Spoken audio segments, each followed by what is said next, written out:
In this video today, I'm going to show you a 2-minute length video of which has just circulated tonight on the internet from Sussex, Crawley area, in which we will see vigilantes, young youths in a residential area causing ruckus, riots and harm.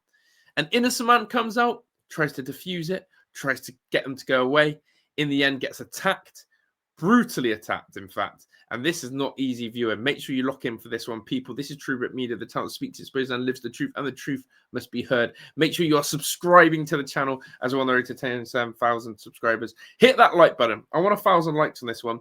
If you think we have a anti-social problem in our streets, this could happen on a street near you. And if you have seen anything like this recently in your area, let me know and get in the comments, as I said. People, without further ado, let's get into this. I'm going to show you the full 2-minute clip with all the audio, and then I want to know your thoughts on it at the end. But let me paint you some contextual background so you know exactly what is happening. So it says here, shocking attack in Bewbush, Crawley. A gang in Britten Close. And by the way, if you live in this area or around here or know any information on this, please do inform us. Turned violent after being asked to stop drinking, smoking and causing chaos. The group reportedly hurled stones at homes before viciously beating a man who stepped in to protect elderly neighbours and sleeping children. Now, obviously, just to contextualise before I show you the clip below, because as I said, this is a full 2:06 clip that I will show you. We don't have any evidence of these said youths drinking, the chaos that they've caused, and or throwing stones. There's no video or footage of that. However, it seems that eyewitnesses and, of course, this man coming out there would suggest different. And I'm going to believe that story. Because when you see the clip I'm about to show you, the behaviour that they're demonstrating, we're definitely in line with that. So, as I said, watch this. It is uncomfortable. There's strong language. There is violent scenes. And unfortunately, this man, I think he takes a hell of a beating. But also, at the same time, maybe those kids are going to learn something very, very different soon. Have a look at them, people. Let's lock in. And full audio is available on this. Just to paint it, these are the two residential people. This is the man in concern, red and orange, nice to spot. Here are your feral youths just here.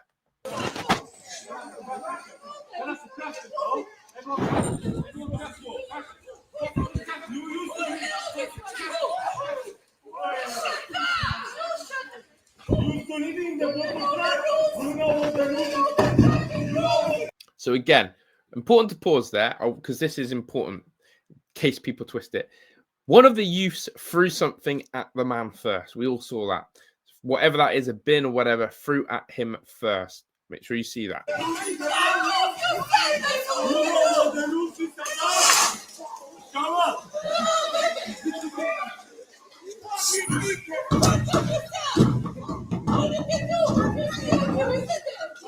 Oh, I can fucking see.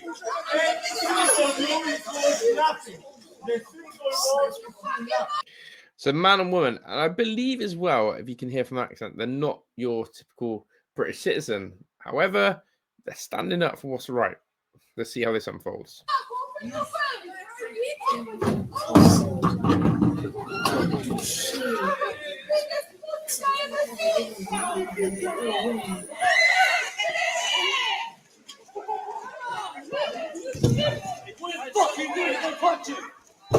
Okay, listen to the audio now. So he says, what are you effing doing? I'm going to punch you. Listen to the audio really carefully, what this youth says.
Okay, so just want to rewind it back, because what I was doing in that image was actually trying to count roughly at this scene here how many people roughly you can see. Now it's quite hard, but I can see 1, 2, 3, 4, 5, 6, 7, 8, 9, minimum 9. In fact, it's even clearer here. There's 2 people on that bike, 8, 9, 10, 11. I would say we're looking at 11 people, 11 kids. Balaclavaed up, but you can tell what sort of diverse group they are. Second question is then, on some people, I've seen some comments on this going, well, the man should have known better. He shouldn't have thrown or agitated them by throwing that blue thing at them. And there was a point where, as you can see in the video, which I'm going to do, that basically he gets this, and I'll show you from here. He gets this, and he actually runs and tries the scare tactic, which actually works in a way, because you can see they've retreated, right?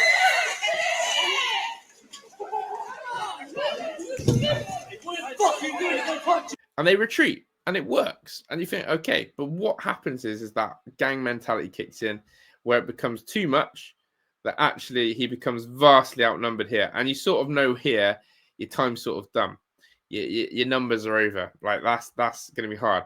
And I think he does well. He turns his back, which is not great either.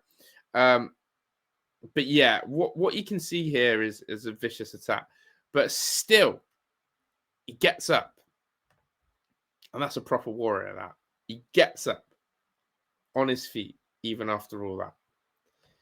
Now, people will say, well, you know, he was too aggressive with his kids. Why didn't he just stay inside? He could have got hurt. No, you heard that one boy say, there's a knife. I've got a knife. One of the boys actually quoted that when confronting the man.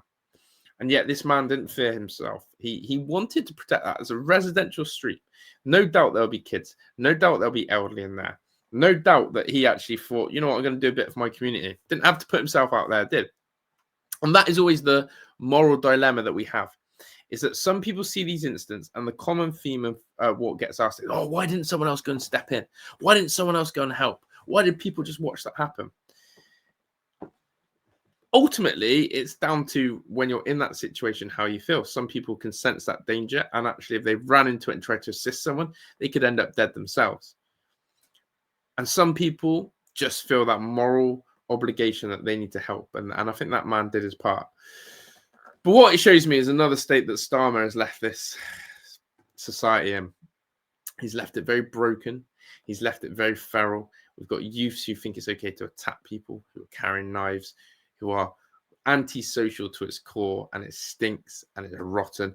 And no doubt those people there, I will tell you this now, those people on those bikes, those e-scooters who are loitering, they will commit further crimes in the future. If they're teenagers now committing that sort of behavior, they're going to end up in prison one day. I don't want to hear anything different. That pattern, that story is there. That's in Sussex. As I said, this could happen in a street near you. I'd love to know your thoughts on this one. As I said, this isn't circulating much, but I thought it's something that, as always, with True Brit Media, we try and show you the truth that's going on in the streets, the villages, the towns, the cities that is on our path. Thank you for watching. Make sure you hit that like on your way out. I'm done. I'm out of here. Ta-da.